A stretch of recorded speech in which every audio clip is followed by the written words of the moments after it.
ఎమ్మెల్యేలు కావడం, రాజ్యాధికారం పట్టుకోవడం, లేదా ఏదైనా సంపాదించుకోవడం, లేదా మరేదైనా సంస్థలు వాటికి కూడా కొన్ని ప్రయోజనాలు ఉంటూ కనిపిస్తాయి. మేము ఏం చెప్తున్నామంటే ప్రజాస్వామ్య పరిరక్షణ ఐక్యవేదికకి కానీ ప్రజాస్వామ్య పరిరక్షణ ఐక్యవేదిక యొక్క పునాది సంస్థలుగా ఉన్నటువంటి ఈ 3 సంస్థలకు కానీ దశాబ్దాల చరిత్రను మీరు పరిశీలిస్తే కనుక ఈ సంస్థలు ఏవి కూడా నెంబర్ 1 మేము రాజకీయ పార్టీలు కాదు. మేమెవరం మీ నుంచి ఎటువంటి రాజకీయ సభలు పెట్టడంలో మాకు ఎటువంటి ప్రయోజనం లేదు. మేమెవరం కూడా వ్యక్తిగతంగా ఏదైనా పొందాలని అనుకోవట్లేదు. ఎవరు ఎమ్మెల్యే కావాలనుకోవట్లేదు. మాకు ఓట్లేమని అడగట్లేదు.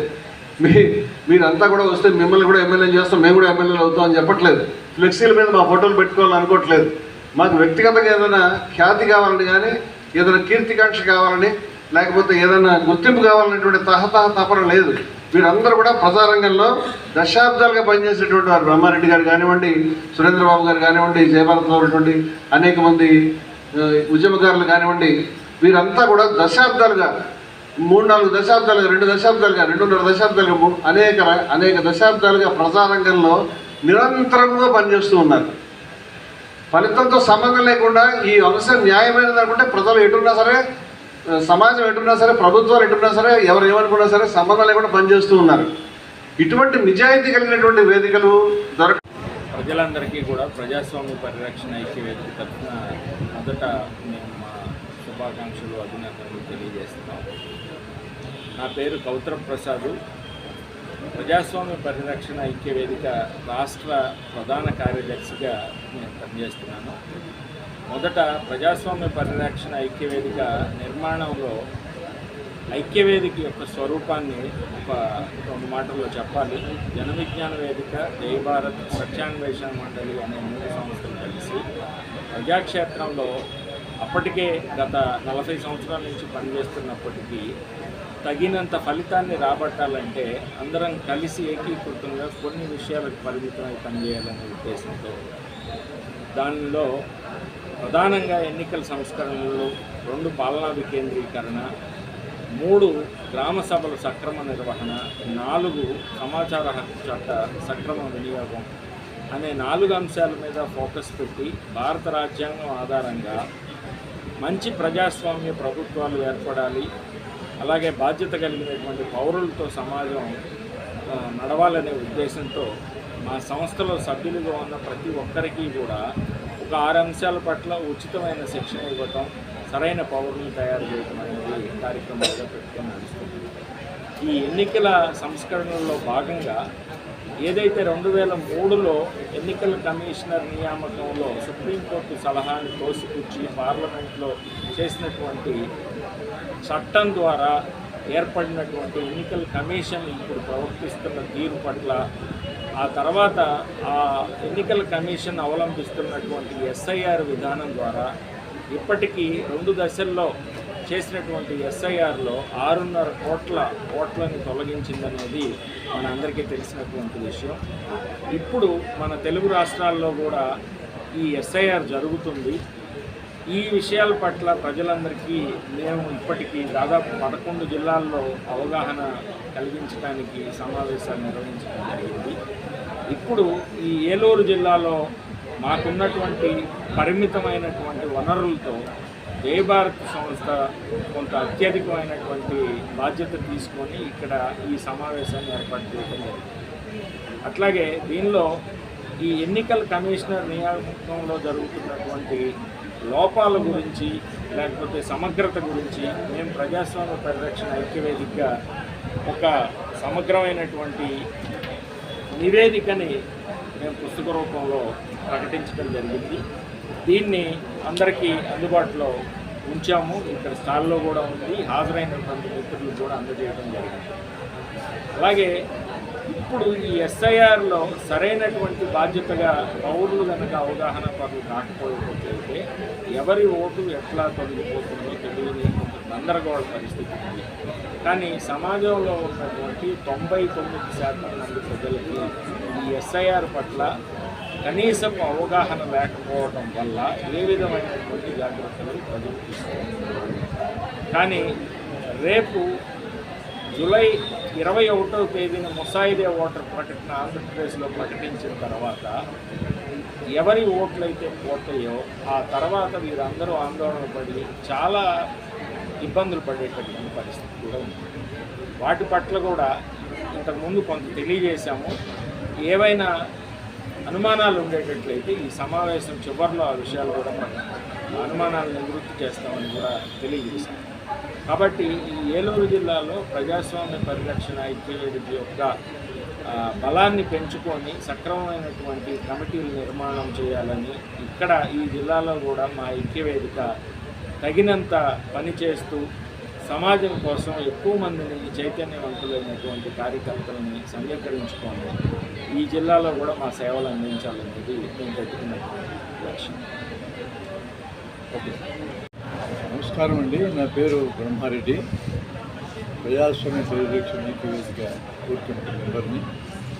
ఇందులో 3 సంస్థలు ఉంటాయని తెలుసు మీకు. జన విజ్ఞాన వేదిక, సత్యాన్వేషణ మండలి, జయ భారత్ బాధ్యులు రామమూర్తి గారు నా పక్కన ఉన్నారు. నేను జన విజ్ఞాన వేదిక బాధ్యుని. ఈ సందర్భం ఏంటంటే, ఇప్పుడు సరళని పేరుతో మన తెలుగు రాష్ట్రాల్లో పెద్ద ఎక్సర్సైజ్ ఎన్నికల కమిషన్ మొదలెట్టింది. ఇలాంటి ఎక్సర్సైజ్ చాలా మందికి భయోత్పాదం కలిగిస్తూ ఉంది. తమ ఓట్లు ఉంటాయో పోతాయని. ఓట్లు పోవడం చాలా తేలిక. తిరిగి ఓటు సంపాదించుకోవాలంటే తలకిందులే తపస్సు చేయాలి. అలాంటి పరిస్థితి వస్తుంది. ఇలాంటి పరిస్థితి ఎందుకు రావాలనే ప్రశ్న మాకు ఉదయించింది. వెనక్కి వెళ్ళి చూస్తే 2023లో సుప్రీంకోర్టు ఎన్నికల కమిషన్ పని విధానం మీద సమగ్రమైన చట్టం చేయాలి కేంద్ర ప్రభుత్వం అని ఒక తాకీదు ఇచ్చి, ఆ చట్టం చేసేదాకా ప్రధానమంత్రి, అపోజిషన్ లీడరు, సుప్రీంకోర్టు ప్రధాన న్యాయమూర్తి ఈ ముగ్గురు ఉన్న కమిటీ ద్వారా ఎన్నికల కమిషన్ ఏర్పాటు చేయండి అని డైరెక్టివ్ ఇచ్చింది. ఇక తప్పదనిపించినటువంటి కేంద్ర ప్రభుత్వం 2023 డిసెంబర్ కల్లా చట్టం చేసేసింది. చట్టం చేసిన దాంట్లో ప్రధానమంత్రి గారు ఉన్నారు, అపోజిషన్ లీడర్ ఉన్నారు, సుప్రీంకోర్టు ప్రధాన న్యాయమూర్తి 3వ మెంబర్గా ఉండాల్సిన స్థానంలో ప్రధానమంత్రి గారికి ఇష్టమైన ఒక మంత్రిని పెట్టుకున్నారు. అంటే ఇద్దరు ప్రభుత్వానికి అనుకూలంగా ఉంటారు, ఒకటి ప్రభుత్వానికి వ్యతిరేకంగా ఉంటారు. అలా అని ఎన్నికల కమిషనర్ నిష్పక్షపాతం ఉండరనేం లేదు. ఒకప్పుడు ప్రధానమంత్రి ఒక్కరే నిర్ణయించిన టీఎన్ శేషన్ అద్భుతంగా పనిచేసిన చరిత్ర ఉంది. కానీ ఇప్పుడు ఏం జరిగిందంటే, ఆ తర్వాత తయారు ఎన్నికల కమిషన్ ఉన్న ముగ్గురు వాళ్ళ మీద పుంఖానుపుంఖంగా ఫిర్యాదులు రావడం మొదలైంది. టీఎన్ శేషన్ లాగా ప్రవర్తిస్తే గొడవే లేదు. అలా ప్రవర్తించడం లేదేమో అనే ఆధారాలు బయటికి రావడం మొదలెచ్చినాక ఈరోజు వాళ్ళ పనితీరు మొత్తం ప్రశ్నార్థకంగా మారింది. బెంగాల్లో 93 లక్షల ఓట్లు తీసేస్తే 93 లక్షల ఓట్లు తీసేశారు ఎన్నికల కమిషన్ వాళ్ళు.